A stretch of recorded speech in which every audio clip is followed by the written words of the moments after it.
大家好，欢迎来到健康成就梦想，我是老王。这个频道会定期给大家分享健康养生的相关知识，让大家有一个更好的身体去成就梦想。今天给大家带来的影片是七情伤人最严重，看中医拆招化解。影片的结尾会继续与大家分享今天的小妙招，煮软了石头回来了。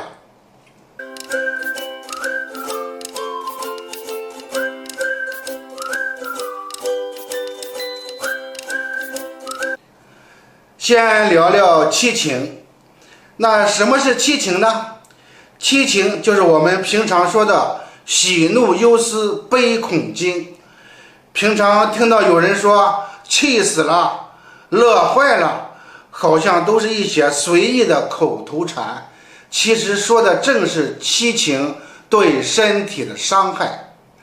由于情感是从内而生的，所以说伤害比从人体外界入侵的一些病邪更为严重，直接伤害到内在的脏腑。当脏腑受伤，其机能就会减弱，又反过来加重了情志的表现。如果不能及时调理，就会形成恶性循环。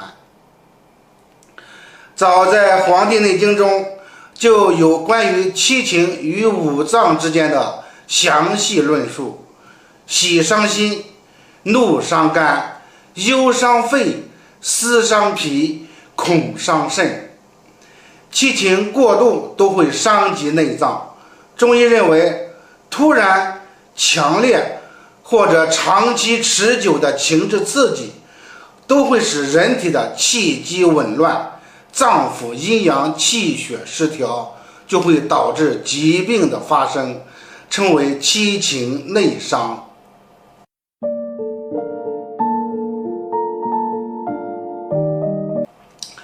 很多人都以为太夸张了吧，其实是有事实依据的。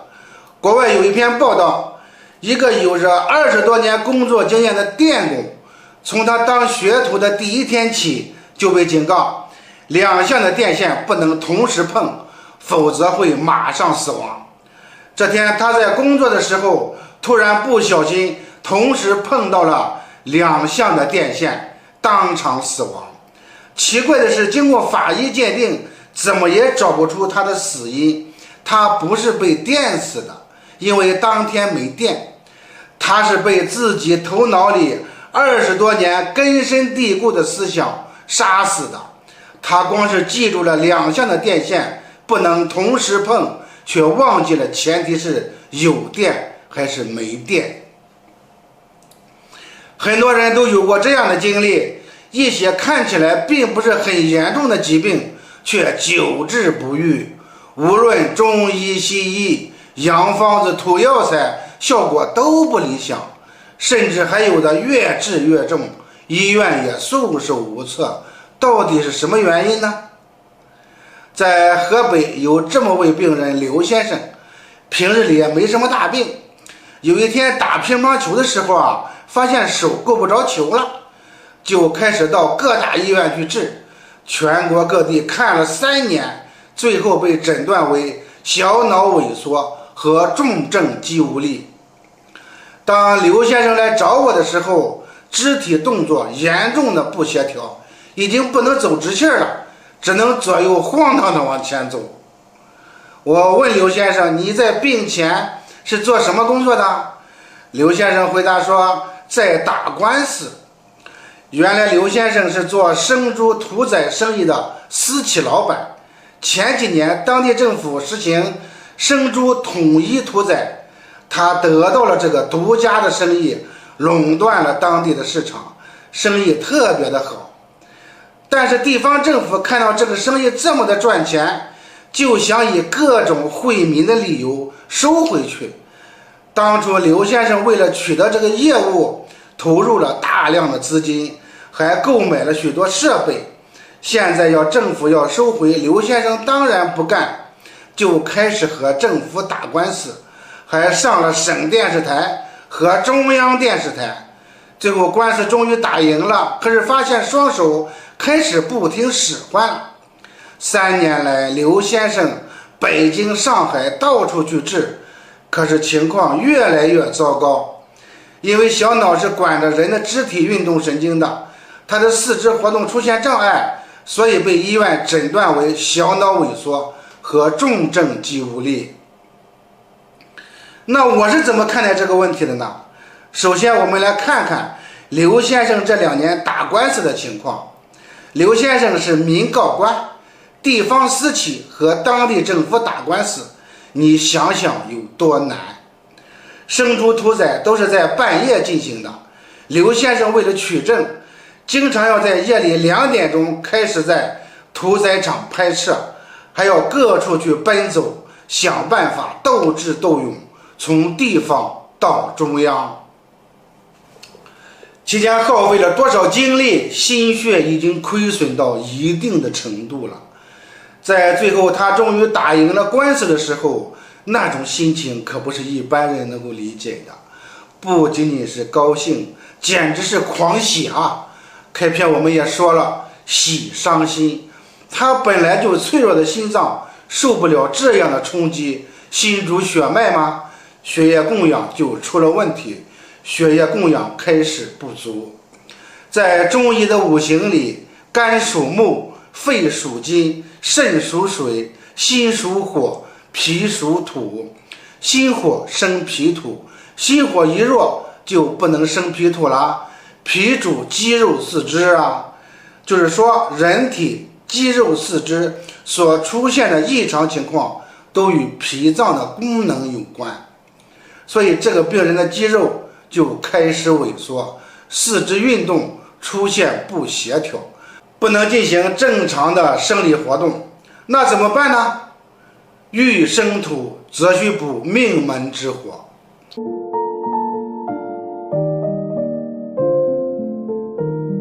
大家还会问一个问题，那为什么这个刘先生啊心神耗损的这么严重，可是在打官司的过程中并没有发作呢？这个问题就牵扯到人的意志力。大家有没有发现啊？有的癌症病人病发后活不过3个月，可是有的病人却能在得了绝症后10年依然活着，因为前期有强大的精神力量支撑着他，一定要打赢这场官司。人的意志力是非常强大的，能激发体内所有的潜能。可是，一旦官司打赢了，精神放松了，症状就出来了。所以说，疾病不是一天得的，而是与我们日常生活的情况和思想变化有直接的关系。从这里可以看到，七情伤人可以造成多么严重的后果。古时候范进中举的故事大家都知道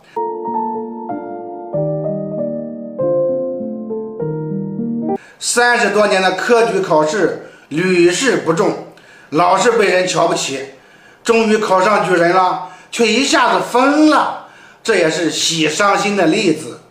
还有《红楼梦》，林黛玉最后死于肺结核，这个病在民间叫痨病，多见于虚劳过度、营养不良的穷苦百姓身上。可是林妹妹吃好住好，还有丫鬟伺候着，怎么会得这种病呢？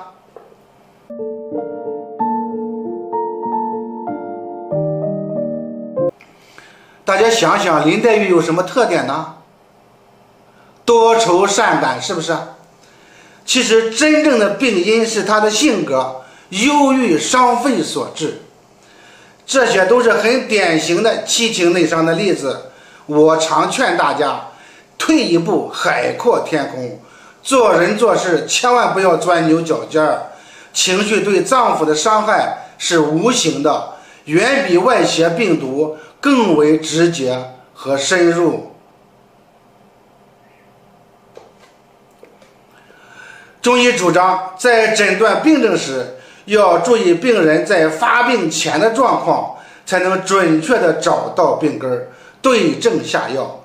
对于这类疾病，要从调理气血入手，先提高脏腑的机能，从而增强身体对不良情绪的调节能力。在调理期间，病人也必须信任和遵照大夫的指示，放开心胸，才能达到预期的效果。什么是真正的健康？身心健康才能有幸福的生活。我上期聊过这个话题，大家翻一下看看。你的脾气和性格会影响身心的变化，也就是大家所说的性格决定命运。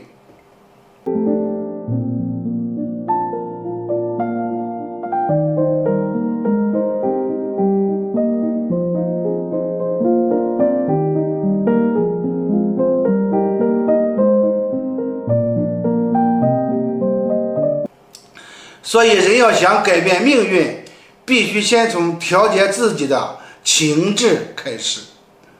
那么怎么调节呢？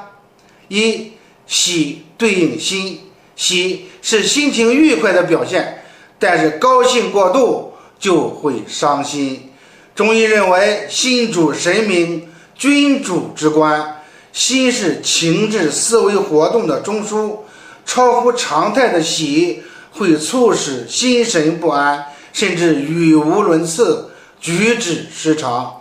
比如刚才说的范进中举，中学课本里有一篇范进中举的课文，就是讲范进屡试不第，而中举后欣喜癫狂的故事，也就是乐极生悲的例证。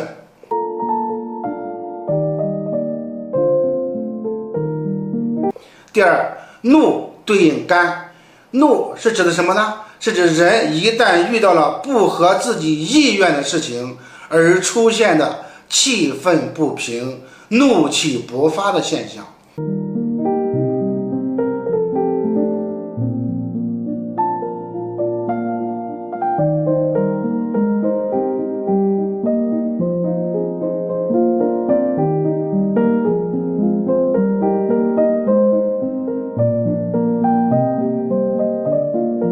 中医讲，肝气以调达舒畅，肝柔则血和，肝郁则气逆。当人愤怒时，破坏了正常舒畅的心理环境，肝失调达，肝气就会横逆。诸葛亮草船借箭气得周瑜吐血而亡，叹一声既生瑜，何生亮，亲不死，孤不安，即是气愤郁怒的表现。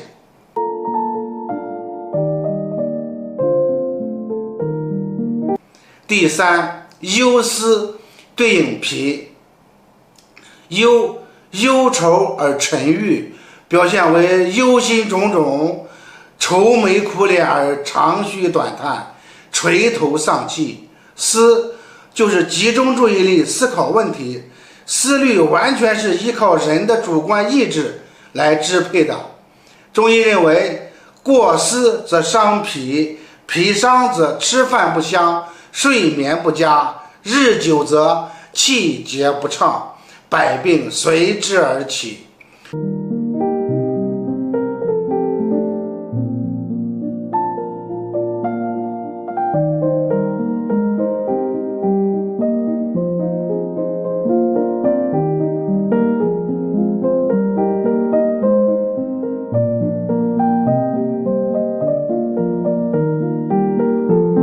伍子胥过文韶关，一夜之间须发全白，就是因为心中有事，过分忧愁所致。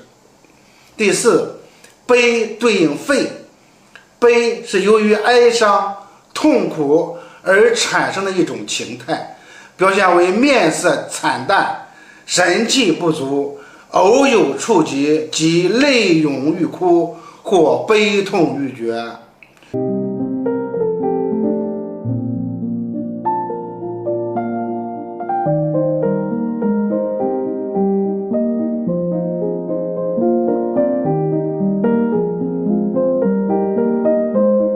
中医认为，悲是忧的进一步发展，两者损害的均是肺气。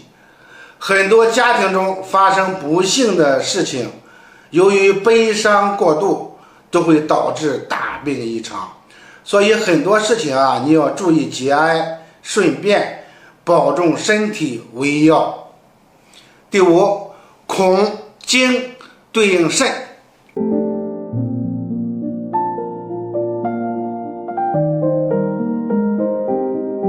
恐是惧怕的意思，因精神极度紧张而造成的胆怯。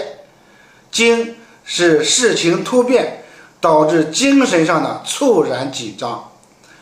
2018年的夏天，七旬老人张大爷和妻子石某特意从重庆市来到湖北利川旅游。7月21日早上8点，两人外出散步，期间遇到了一个熟人，三人就一块散步。突然间，一道刺耳的喇叭声响起，随着喇叭声的停止，张大爷毫无征兆地倒在了地上，后脑勺先着的地。虽然是拨打了紧急的急救电话，但是老人最终还是因为呼吸衰竭、颅内出血，抢救无效死亡。这是惊吓死亡索赔案之一，也就是说，张大爷被汽车鸣笛给吓死了。古今的养生家和医家都非常重视对喜、怒、忧、思、悲、恐、惊这七情的调摄，以此作为健身益寿和治疗疾病的手段。那么怎么调理呢？